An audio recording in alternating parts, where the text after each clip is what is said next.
salut les potos, salut tous les amis, salut à tous les amoureux, à tous mes abonnés. J'espère que vous allez très bien.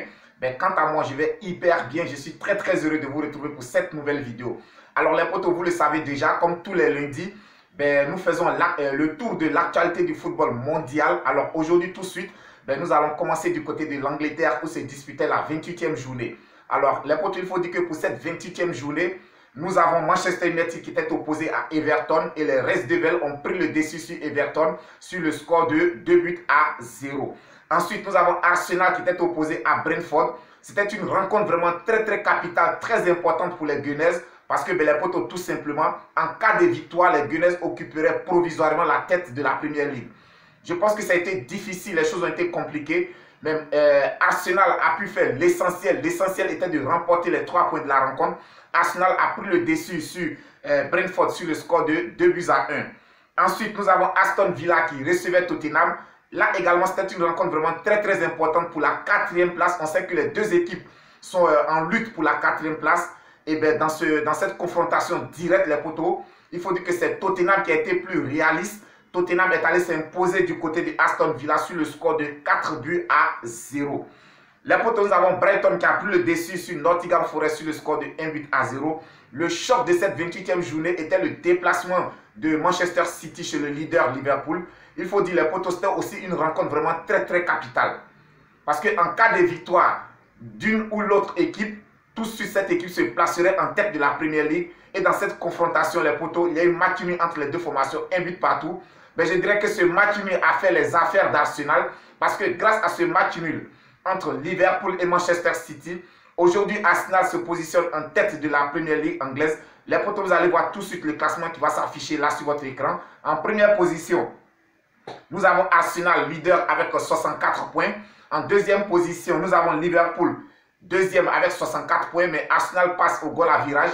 Donc je dirais que Arsenal dévance Liverpool juste au goal à virage. En troisième position, les potos, nous avons Manchester City avec 63 points. En quatrième position, nous avons Aston Villa avec 55 points. Et en cinquième position, nous avons Tottenham avec 53 points. Les potos, du côté de la Liga se disputaient la 28e journée également. Et nous avons le FC Barcelone qui était opposé à Mallorca. Il faut dire que les Blaugrana ont pris une victoire prestigieuse, courte mais prestigieuse, aux dépens de Mallorca sur le score de 1-0. Nous avons Cadiz qui a pris le dessus sur l'Atlético de Madrid. Ça, c'est la surprise de cette 28e journée du côté de la Liga. Nous avons Cadiz qui a battu l'Atlético de Madrid sur le score de 2-0. Quant à Girona, le dauphin du Real de Madrid, il a pris le dessus sur Osasuna sur le score de 2-0. Le Real de Madrid a largement battu le Celta Vigo sur le score de 4-0. Je dirais qu'au cours de cette rencontre, Vinicius Junior a non seulement fait parler de lui en inscrivant un but, mais il a aussi fait parler de lui en commettant encore un geste déplacé. Comme ça a été le cas en Ligue des Champions, Vinicius Junior a encore récidivé en commettant un geste déplacé. Les potos, il faut dire la vérité. Je suis madrilène, il faut dire la vérité. Mais je pense que pour ce match contre le Celta Vigo, le geste déplacé de Vinicius Junior méritait un carton rouge. Aujourd'hui, il y a quelque chose que je ne comprends pas chez Vinicius Junior. On sait tous, Vinicius Junior, il est arrivé au Real de Madrid lorsque Zinedine Zidane était l'entraîneur du Real de Madrid. Mais les comportements qu'aujourd'hui Vinicius Junior adopte sur le terrain, avec Zinedine Zidane, il ne pouvait pas avoir ce genre de comportement-là. Est-ce que c'est parce que Carlo Ancelotti lui donne trop de liberté? Ou bien est-ce que c'est parce que Vinicius Junior pense qu'il est devenu indispensable au sein du Real de Madrid qui se permet de faire certaines choses? Non, moi je pense que les arbitres doivent vraiment prendre leurs responsabilités. Je suis d'accord, c'est vrai que c'est un joueur, à cause de son talent et à cause de son insolence, aujourd'hui sur le terrain, il est victime de beaucoup d'actes d'anti-jeu. Ça, je suis d'accord avec ça. Mais je ne suis pas d'accord avec le fait que le joueur veuille chaque fois se rendre justice lui-même. Moi, je ne suis pas d'accord. Le geste qu'il a commis sur le joueur, l'agression même dirait, sur le joueur du Celta Vigo, pour moi, je pense que ça méritait un carton rouge. Donc, il va falloir vraiment que Vinicius Junior fasse attention à lui. Il n'a encore rien remporté pour le Real de Madrid, à part une seule Champions League et un titre de champion d'Espagne. On a vu des joueurs comme Cristiano Ronaldo qui ont tout donné, comme Karim Benzema qui ont tout donné au Real de Madrid. Même Luka Modric, Toni Kroos, qui ont tout donné au Real de Madrid, mais ne se comportent pas comme Vinicius Junior le fait aujourd'hui. Donc je pense qu'il gagnerait à canaliser un tant soit peu son énergie. Il est trop agressif sur le terrain et surtout dans le mauvais sens. C'est vraiment pas bon pour la suite de sa carrière. Donc les potos, à l'issue de la 28e journée, voici le classement qui va s'afficher devant vous du côté de la Liga. En tête, nous avons le Real de Madrid avec 69 points. En deuxième position, nous avons Girona, 62 points. En troisième position, nous avons le FC Barcelone avec 61 points. En quatrième position, nous avons l'Atlético de Madrid, 55 points. En cinquième position, nous avons l'Atlético Bilbao, 53 points. Il faut dire que cette année, l'Atlético Bilbao réalise vraiment une superbe saison, les potos. Vraiment, félicitations à cette équipe de l'Atlético Bilbao. Du côté de la France, se disputait la 25e journée, les potos. Nous avons Nice qui a été battu à domicile par Montpellier sur le score de 1-2. Du côté de Lorient, nous avons l'Olympique lyonnais qui allait prendre le dessus sur Lorient sur le score de 0-2.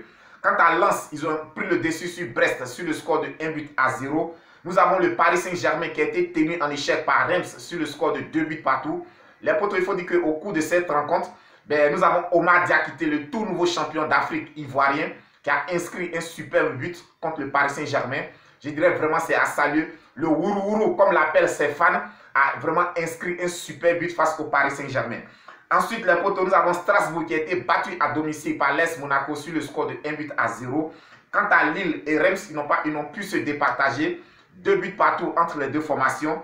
L'Olympique de Marseille a pris le dessus sur le Racing Club de Nantes sur le score de 2-0. Il faut dire que Pierre-Emerick Aubameyang a été double buteur au cours de cette rencontre.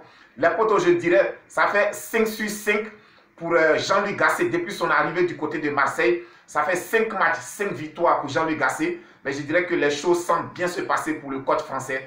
Alors ensuite, les potos, du côté de l'Italie se disputaient la 28e journée. Nous avons Naples et Torino qui n'ont pu se départager 1 but partout entre les deux formations. Quant à Bologne, ils ont été surpris à domicile par l'Inter de Milan sur le score de 1-0. Lecce également a été surpris à domicile par Hellas Vérone sur le score de 1-0. L'AC Milan a pris le dessus sur Empoli sur le score de 1-0.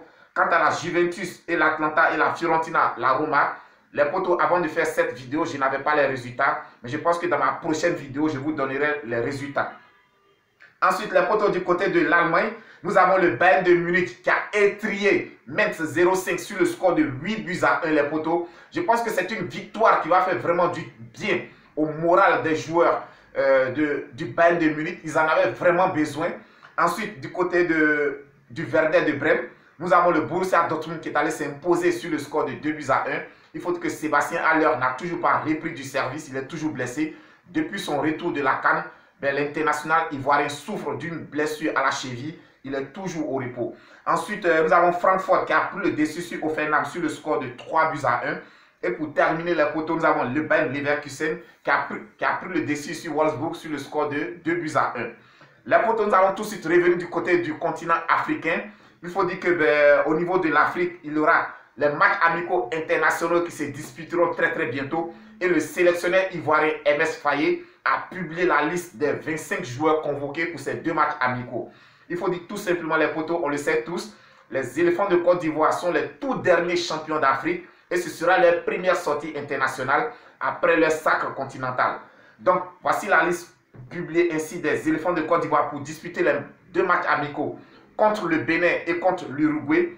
Il faut dire que le coach MS Faye a fait confiance à la plupart des joueurs qui avaient pris part au sacre des éléphants de Côte d'Ivoire. Il a reconduit le trio des gardiens qui étaient déjà présents à la dernière CAN. Nous avons dans les buts, nous avons Yaya Fofana qui est convoqué du côté de la Côte d'Ivoire. Nous avons Badara Ali et nous avons Foli, le portier de la SEC Mimosa. En défense, les potos, je dirais qu'en défense, il y a une personne qui sera absente. Il s'agit bien de Serge Aurier. Serge Aurier actuellement blessé, donc Serge Aurier ne fera pas partie de ce rassemblement. Mais par contre, nous avons Willy Boli qui sera présent. Nous avons Chester Diallo, Ousmane Diomandé qui était déjà présent à la CAN, Odion Kosonou, Evan Indika. On sait tous les potos, cette paire défensive nous a vraiment fait plaisir lors de la dernière Coupe d'Afrique. Nous avons aussi Ghislain Konan, l'une des révélations lors de cette dernière CAN du côté de la Côte d'Ivoire. Pour moi, vraiment, c'est un joueur que j'apprécie énormément, les potos. Ghislain Konan, c'est vraiment un très très bon joueur. Ensuite, les potos, le nouvel entrant dans cette liste de Faye MS se nomme Guéla Doué. Alors, Guéla Doué, on le sait tous, les potos, il joue du côté de la France. Il a de très très belles performances. Il était déjà avec l'équipe réserve des éléphants de Côte d'Ivoire. Donc, c'est un joueur que MS Faye connaît très très bien. Et pour moi, je pense qu'il pourra vraiment apporter beaucoup au sein de cette équipe des éléphants de Côte d'Ivoire. Et pour terminer, nous avons Wilfried Senghor comme défenseur.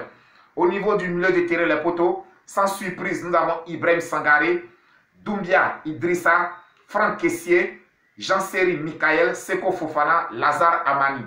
Donc je pense que tous ces joueurs, comme je l'ai dit tantôt, étaient déjà présents lors de la dernière CAN du côté de la Côte d'Ivoire.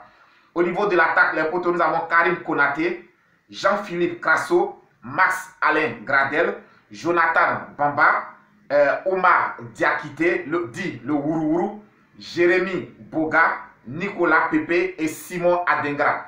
Donc les potos, voici la liste des joueurs convoqués pour les 2 matchs amicaux contre le Bénin et l'Uruguay. Les potos, c'était tout pour aujourd'hui. Mais si tu n'es pas encore abonné à notre chaîne, si c'est la première fois que tu nous suis, je t'invite à t'abonner.